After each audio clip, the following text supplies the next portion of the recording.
Salam əziz şagirdlər, bugünkü mövzumuzda mən alqoritmin çətin gələn tapşırıq tiplərini sizin üçün həll edəcəyik, bir yerdə həll edəcəyik. Deməli, bizə ilk sualımızla başlayaq. Sualımızda nə deyir bizə? Bildirir ki, x dəyişəninin fərqli qiymətlərində, yəni bu ifadənin qiymətini tapmaq üçün bu hansı alqoritmə aiddir? Gəlin birinci bu haqda danışaq ki, alqoritmin neçə növü var? Alqoritmin 3 növü var. Hansılardır? Xətti alqoritm, budaqlanan alqoritm və dövrə alqoritm. Yaxşı, xətti alqoritm deyildiyi zaman biz bu tip tapşırıqları həll edən zaman necə istifadə edirik? Deməli, tapşırıqda bizdən nə bildirir? Tapşırıq bizə deyir ki, indi burada məsələn qeyd olunmayıb, məsəl üçün y bərabərdir 5 bölünsün x minus 5. Bu hansı növ xətti alqoritmi, hansı növ alqoritmin hansı növünə aiddir? Biz buradan bunu necə tapırıq? X-in yerinə mən gətirib hər hansı bir ədəd qoyduğum zaman məxrəc 0 şərt 0 olursa, axı riyaziyyatda belə bir qayda var ki, məxrəc 0 ola bilməz. Əgər burada 0 olma halı varsa, o zaman biz bunu, deməli, şərt blokunu quran zaman x bərabərdir, daha doğrusu x fərqlidir, 0 şərtini qeyd eləməliyik.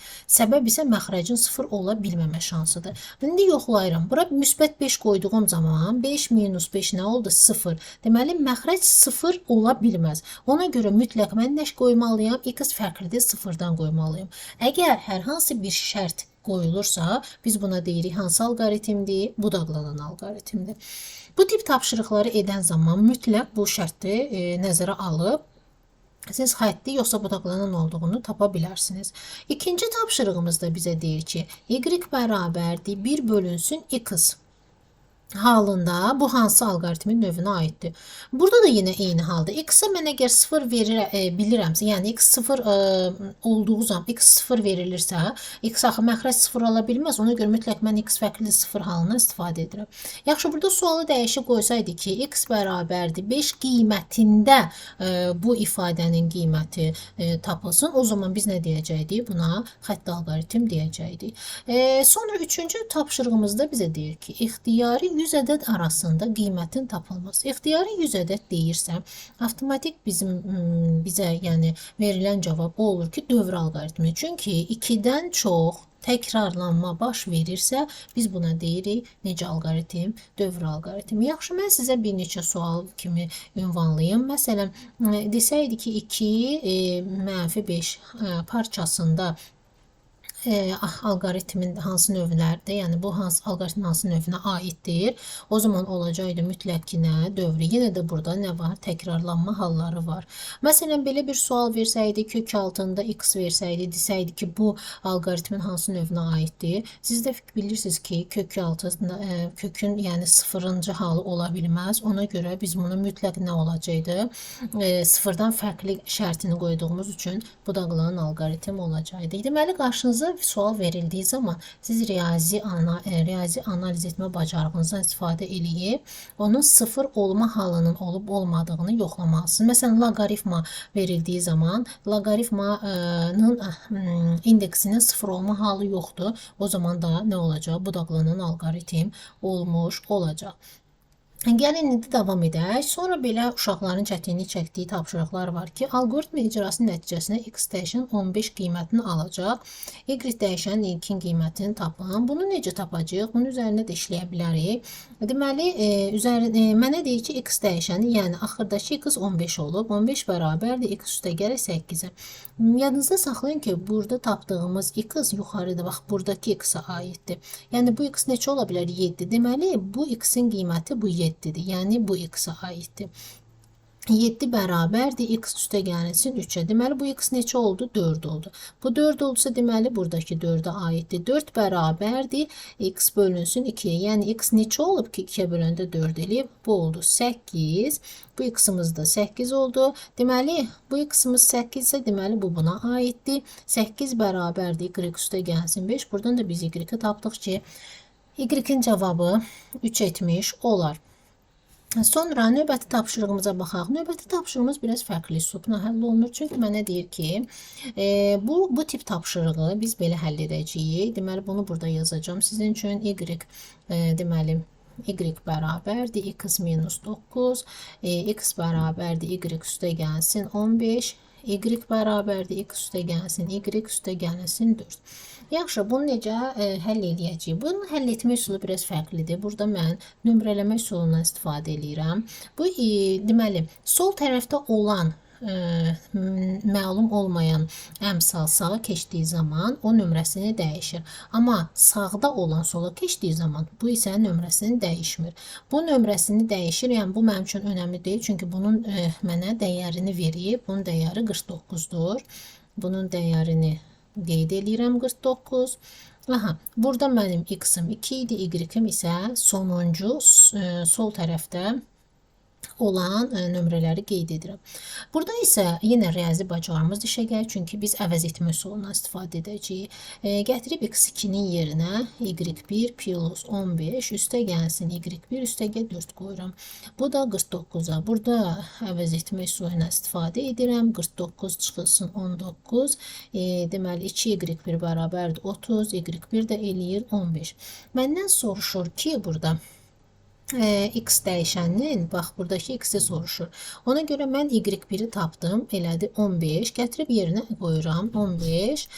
Deməli, burada x1-im mənim neçə olmuşmuş? 24 olubmuş ki, bu da deməli, qoyduğumuz zaman y dəyərini alsın. Aha, bu tip tapşırıqlar da bizə çox düşən tapşırıqlar içərisindədir. İndi növbəti tapşırığımıza baxaq. Deməli, bəzən də çox vaxt bu tip tapşırıqlar da 6-cı tapşırıq tipləri də bizim qarşımıza çox çıxır. Bizə nə deyir? Deyir ki, verilmiş alqoritmin qurulmasında neçə şərt blokundan istifadə olunacaq. Bizim baxaq görək neçə şərt blokundan istifadə olunur, tipi necə həll olunur. Deməli, biz burada birinci həm blok sxem qurmağın alqoritmini öyrənək, həm də şərt blokun necə tapılır onun üçün də. Deməli, birinci mən verirəm y-kimi. Sonra mənim üçün y və x hər ikisini istifadə edəcəm. Sonra şərtimi daxil edirəm. Şərtim mənə nə deyir? Deyir, x böyükdürsə 5-dən, bunun hə qolu həmişə verilmiş ədəddir. Yəni, bax, bunun hə qoludur. Deməli, x-in kvadratı üstə gəlsin a-ya. Bu, bunun hə qoludur. Bəs yox qolu y bərabərimiz də qoyaq. Bəs yox qoluna nələr daxildir? Bax, əsas məsələ burada bizim yox qolumuzdur. X böyükdür 5 şərti ödənirsə, yerdə hansı dəyərlər qalır? 5, 4, 3, 2, 1, 0 və mənfi sonsuzluq. Bunların hamısı ikinci verilmiş şərti, yəni bunu ödəyirmi? Ona baxırıq. 5 birdən kiçikdirmi? 4 və xeyr. Bizə baxırıq ki, burada yalnız burada 0 və mənfi sonsuzluq şərti bunu ödəyir. Yox dediyinə görə biz ikinci şərt blokumuzu da bura yerləşdirmiş oluruq. İkinci şərtimiz belədir. X kiçikdir birdən. Bunun hə qolu yenə də olduğu kimi qalır. Y bərabərdir. X-in əslində bunu belə yazmırıq. Biz düzgün yazış qaydasından istifadə edək. Deməli, bu belə yazılır. X-in kubu üstə gəlsin. Neçədir burada? Aha, 3 vurulsun a-ya. Yuxarıdakı yazılışımızı da düzəldək. Burada da x-in kvadratını biz alqoritmdə biz kvadratı bu şəkildə, amma Pythonda iki ulduzla göstəririk. Bəs bizim yox qolumuza hansı dəyərlər qaldı? Biz bayaq qiymətlər yazmışdıq. Bunların 0 mənfi sonsuzluğu bu şərt ödəyir. Bəs bu yerdə qalanların hər biri verilmiş şərti ödəyirmi?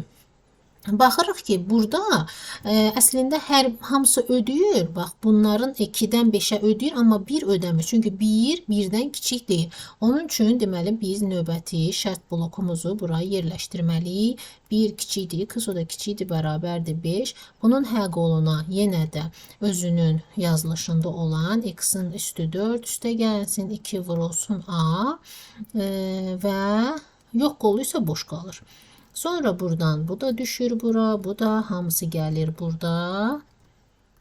Bunların hamısı gəlir bura və burada nə olur? Son y çap olunur, y-imiz də qeyd edib və son çap etmiş oluruq. Deməli, həm blok sxem qurmaq, həm də deməli burada neçə şərt blokundan istifadə olundu. Deməli, şərt bloklarımızı qeyd edirik. Bir şərt bloku, ikinci şərt bloku və üçüncü şərt blokundan istifadə olunmuş oldu. İndi isə növbəti tapşırığımızı gəlin həll edək. Bu da eyni onun kimidir. Yenə də bizə y və x-imiz verilib. Düşürük aşağı birinci şərt blokundan başlayırıq işə. X böyükdür 10-dan. Hə qolu həmişə olduğu kimi qalır. Yəni bunun hə qolu budur. Hə qoluna qeyd edirik. Y bərabərdir x-in kubu üstə gəlsin 5. Bu bizim hə qolumuzdur. Bəs yox qoluna hansı dəyərlər qalır? Deməli 10, 9, 8, 7, 6, 5, 4, 3, 2, 1, 0 və mənfi sonsuzluq. İndi mən baxıram, ikinci şərt, x kiçikdir 1 şərti. Bunun hamısını ödəyirmi? Xeyr, baxın, 0-dan mənfi sonsuzluğu ödəyir. Ona görə mən ikinci şərt blokumu yenə də bura qoyuram. X kiçikdir 1-dən. Bunu hə qoluna yenə də olduğu kimi özünün verilmiş ədədi daxil olunur. Y bərabərdir, x üstü 4 üstəgə 7. İndi mənim işim baxın yox qolu ilədir. Yox qolunda bu şərtlərin hər biri burada 7-də qalan rəqəmlərdən gelir. 1-dən 10-a kimi. Bunların hər biri bu şərt blokunu ödəyirmi? Mən də baxıram ki, bəli, ödəyir. Ödədiyi üçün daha yeni şərt blokuna ehtiyac yoxdur. Ona görə də biz bura y bərabərdir. X-in kubu üstə gəlsin 2 şərtimizi qoyuruq və bu da aşağı gəldi və bununla da deməli y-imiz çap edib sonra son etmiş oluruq. Bu da bizim növbəti tapşırığımızdır. Aha, gəlin növbəti tapşırığımızla davam edək. 8-ci tapşırığımızda nə verilir? Bu tip tapşırıqlar da çox düşən tapşırıq tiplərindəndir. Bizə nə deyir? Deyir ki, alqoritmin blok sxemində S dəyişənin 64 qiymətini çap etmişdir. Aha, S dəyişənin 64 qiymətini çap edib. Deməli, biz başlayırıq işə. S 64 qiymətini çap edibsə, bunun üzərində də işləyə bilərik əslində. Baxın, S dəyişənin 64 qiymətini çap edibsə, birinci biz dövrlərin sayını tapmalıyıq ki, bu neçə dövr eləyib.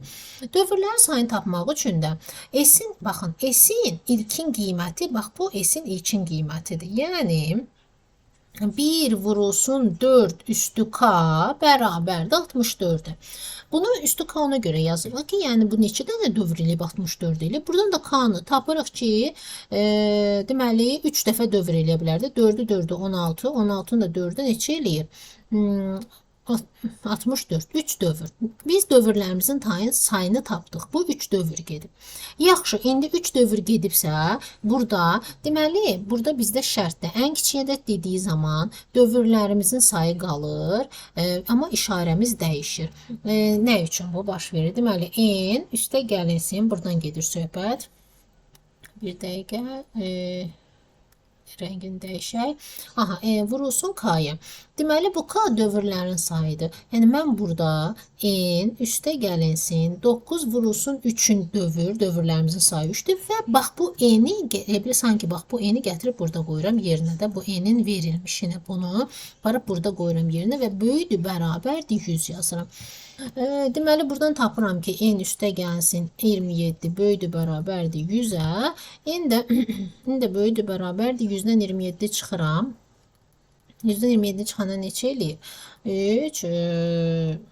73. Deməli, n böyükdür, bərabərdir 73-dən. Biz tapdıq ki, ən kiçik qiyməti 73-dür. Bəs bizdən ən böyük qiyməti soruşsa necə taparıq? Ən böyük qiymət deyiləndə bu işarə dəyişmir, dövrlərin sayı isə bir aşağı düşür.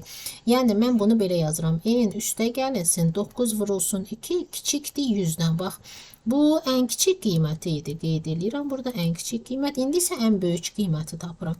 Ən böyük qiyməti tapmaq üçün də n üstə gəlinsin 18 kiçikdir 100-dən, n də kiçikdir 100-dən 18 çıxanda neçə eləyir? 82. Deməli, ən kiçik qiyməti neçə olur? Deməli, bura biz nə qoya bilərik? 82 böyük neçədən? 81-dən. Deməli, ən böyük qiyməti 81-dir. Ən kiçik qiyməti isə neçə oldu? 73 olmuş oldu. Deməli, bu tip tapşırıqlarımızı da həll etdik. İndi baxın uşaqlar, gəldik çıxdıq alqoritm qurmaq hissəsinə. Alqoritm qurmaq hissəsində nə deyilir? Girişə verilən iki ədədi müqayisə edib, böyük ədəddən kiçik ədədi çıxaraq çıxışa verilən alqoritmi qurur. Yəni bunun üçün belə bir burada əlavə biz quraq. Aha, bizə baxaq görək necə quracağıq. Girişə verilən 2 ədəd deyir. 2 ədəd birinci başlanğıcla işimizə başlayırıq. Başlanğıc. Sonra düşürük aşağı. Mənə 2 ədəd dediyi üçün mən inputun içərisində A və B 2 dənə ədədimi verirəm, tanış eləyirəm proqramdan. Yəni o bilir ki, A və B ədədləri ilə işləyəcək. İndi mənə deyir ki, verilən 2 ədədi müqayisə edin. Müqayisə dediyin üçün mən A-la B-ni müqayisə edirəm. Baxın, indi deyirəm A B-dən böyüksən, bunun ya hə qol olacaq, ya da yox qol olacaq.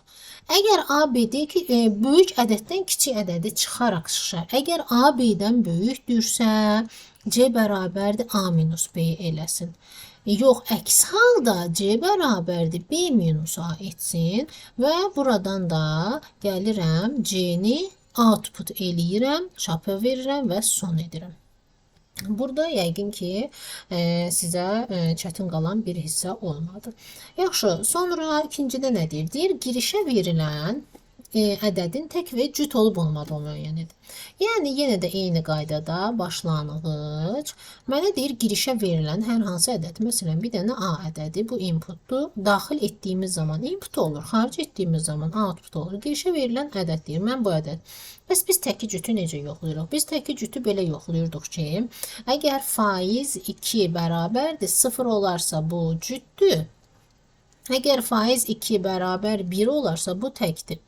Deməli, indi mənə deyir ki, tək və cüt olduğunu. Mən də bunu şərt bloku qoyuram. Deyirəm, A faiz 2 bərabərdirsə 0-a. Əgər bu belədirsə, hə. Deməli, burada mən outputun içində yazıram cüt. Yox, belə deyilsə, yenə də outputun içində yazıram, nə? Tək. Və heç nə, bu elə output elədik və getdi. Burada sadəcə biz son işarəsini qoymuş olarıq. Aha, deməli,